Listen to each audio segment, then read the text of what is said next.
Hello everyone, this is Ben from GP Adventures and the Hobby Shop Dungeon. And I'm here again today to answer some questions from the Hobby Shop Dungeon group on Facebook. Today, I would like to talk about what the Hobby Shop Dungeon is, how it started, how I became involved in the picture, and what to look forward to from GP Adventures, what the big picture is. So, the Hobby Shop Dungeon originally is Arnie Gygax's campaign. It was created in 1978 and it was run at the Dungeon Hobby Shop of Lake Geneva, Wisconsin. There, Arnie ran the dungeon for anyone who was there to play.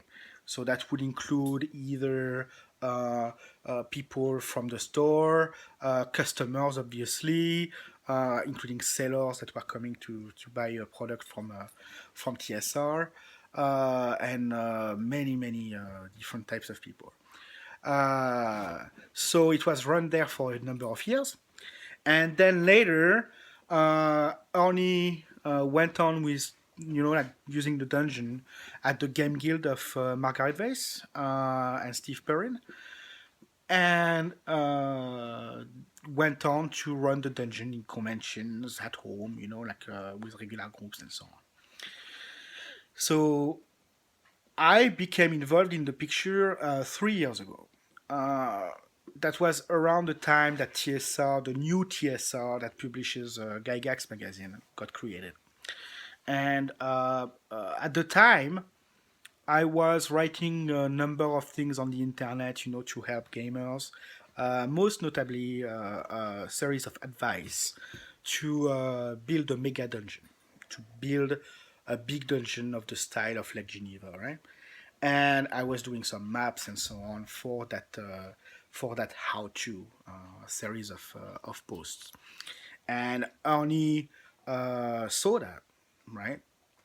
And then I approached both Arnie and Luke and saying, like, wow, that's cool that you're coming up with Gygax magazine and so on. If I can do anything to work with you guys, I'd be honored to, right? And Arnie told me immediately, well, it just so happens, that I am sitting on my old materials of the dungeon, the Hobby Shop dungeon that I'm still running today, and I would like to be able to reshape them and to present them in a publishable format, and that's how I became involved.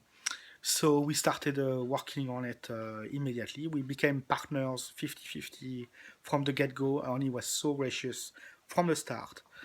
And we became we became great friends right away. I'm laughing because like we have such anybody who's seen me and Arnie together can attest that we have a great not only working relationship, we're like buddies like crazy. In any case, so yeah, we started working on the Hobby Shop dungeon itself, and I started working on the original maps, reshaping them for publication, trying to think of loopholes, what didn't work, how to explain the construction itself. Does it work with does the keep work with the foundations and or not? How do the levels stack on top of each other?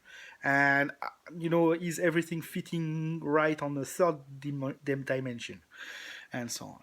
So I actually have an example here of the kind of thing we're talking about. So you can see here, this is what the first level of the dungeon looks like. Okay, that's an original from Ernie, right? And so reworking the map, right, and rethinking the elements and all that. This is the kind of thing we arrived to, right? Okay, that's just to give you an idea, right? Well, it's upside down, but you get the idea. Anyway, so we worked on the Hobby Shop dungeon for a while like this, and from there, with Gygax magazine and the help of TSR, we basically published the Marmoral Tomb, the first level of the Marmoral Tomb, as an introduction to the whole campaign and the dungeon, right, and the world. And later on, as we developed GP adventures and we thought of doing things on our own and so on. This is when the Marmoral Tomb became a thing of its own, right? That we really thought about, hey, wouldn't that be great to have an actual campaign starter with several levels and that really works as an introduction to the whole thing. And that's how the Kickstarter came to be, right? So that's how I became involved in the picture. Uh, Now, the Marmoral Tomb itself is the campaign starter, right?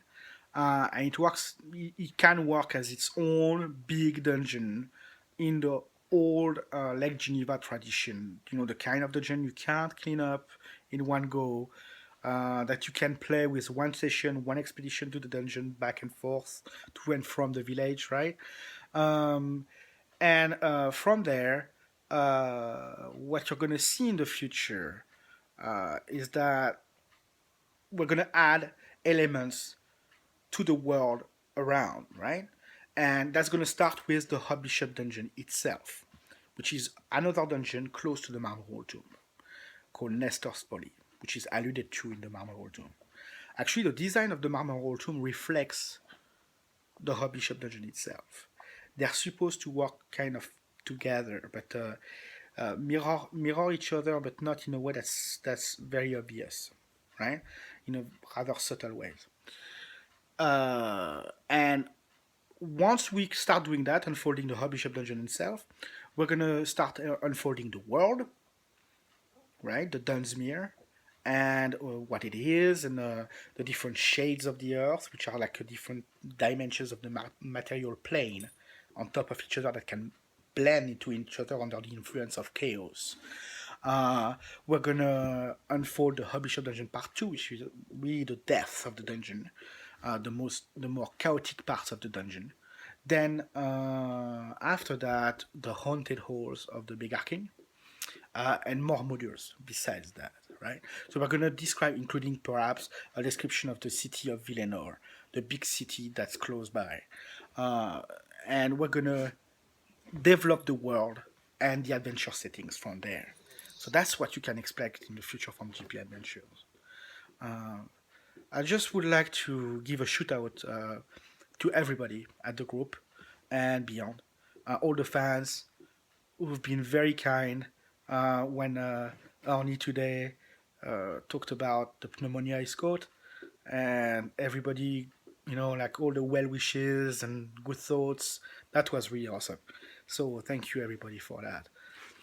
And that's I think that about does it.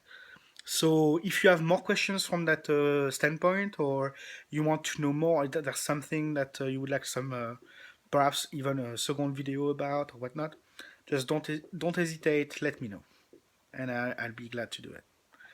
All right. So thank you everyone, and talk to you later. Bye bye.